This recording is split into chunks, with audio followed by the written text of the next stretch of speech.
Assalamualaikum warahmatullahi wabarakatuh. Sebelumnya, perkenalkan, saya Munika Duri, mahasiswa jurusan PJJ-PAI Universitas Cyber Syekh Nurjati Cirebon.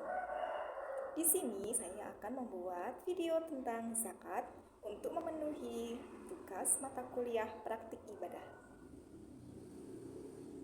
Nah, seperti yang kita tahu, dalam kehidupan seorang muslim, zakat bukan hanya kewajiban, tetapi juga sebagai bentuk kepedulian sosial yang membersihkan harta dan menyucikan jiwa. Nah, pada video kali ini kita akan membahas secara singkat namun lengkap tentang apa itu zakat, dasar hukumnya, jenis-jenisnya, cara menghitungnya, hingga bagaimana cara menyalurkannya. Semoga di video kali ini saya bisa membantu untuk memberikan pemahaman dan menjadi pengingat bagi kita semua untuk menunaikan kewajiban ini dengan penuh keikhlasan. Nah, apa sih yang dimaksud dengan zakat? Secara bahasa, zakat berarti bersih, suci, tumbuh, dan berkah. Sementara secara istilah, zakat adalah mengeluarkan sebagian harta tertentu dengan syarat-syarat tertentu untuk diberikan kepada orang-orang yang berhak menerimanya. Zakat termasuk dalam rukun Islam yang ketiga, menunjukkan bahwa zakat memiliki kedudukan yang sangat penting dalam menyempurnakan keislaman seseorang.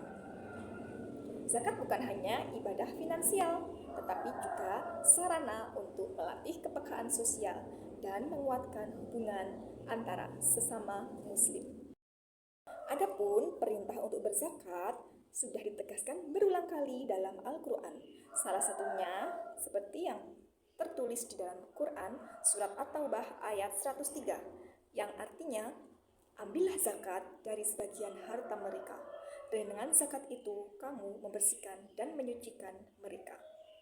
Ayat ini mengingatkan bahwa zakat bukan hanya kewajiban, tetapi juga bentuk pembersihan hati dari sifat kikir serta memperkuat solidaritas dalam masyarakat.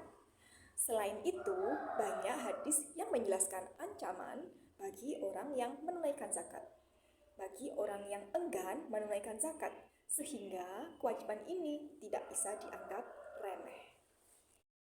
Nah, secara umum zakat dibagi menjadi dua, yaitu ada zakat fitrah dan zakat mal.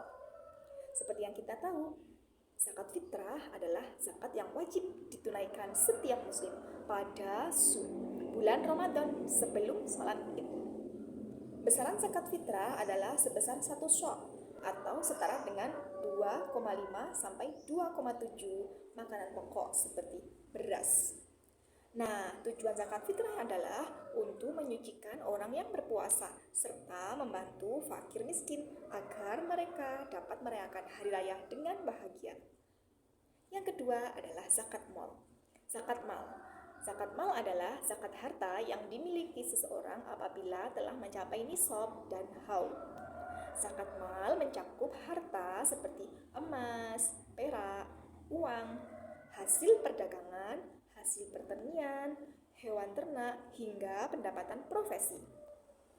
Besaran zakat mal berbeda-beda, namun yang paling sering adalah zakat sebesar 2,5% yang dikeluarkan setelah harta tersebut tersimpan selama 1 tahun penuh dan mencapai nisab. Misalnya setara dengan nilai 85 gram emas. Nah, lalu bagaimana sih cara menentukan penghitungan zakat? Nah, supaya lebih jelas, contohnya sederhananya seperti ini.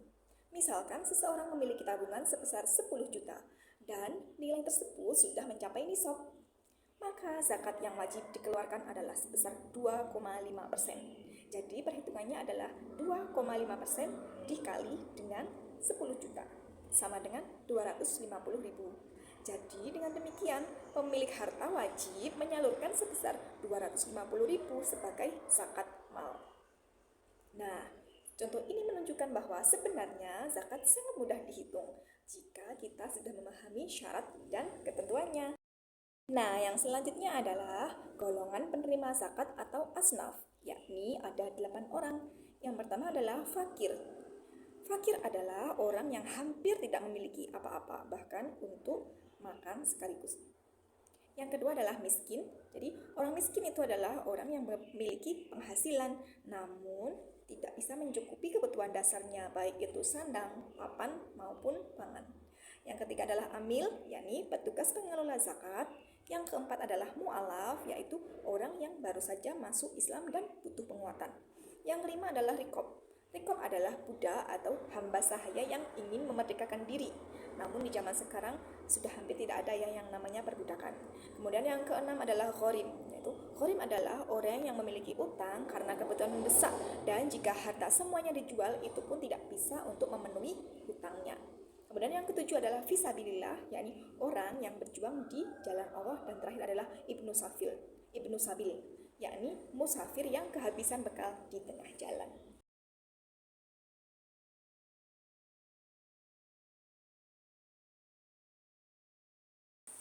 Nah, pada kesempatan kali ini saya akan mencoba mempraktikkan tata cara untuk melaksanakan zakat fitrah, yakni zakat yang wajib kita keluarkan setiap bulan Ramadan.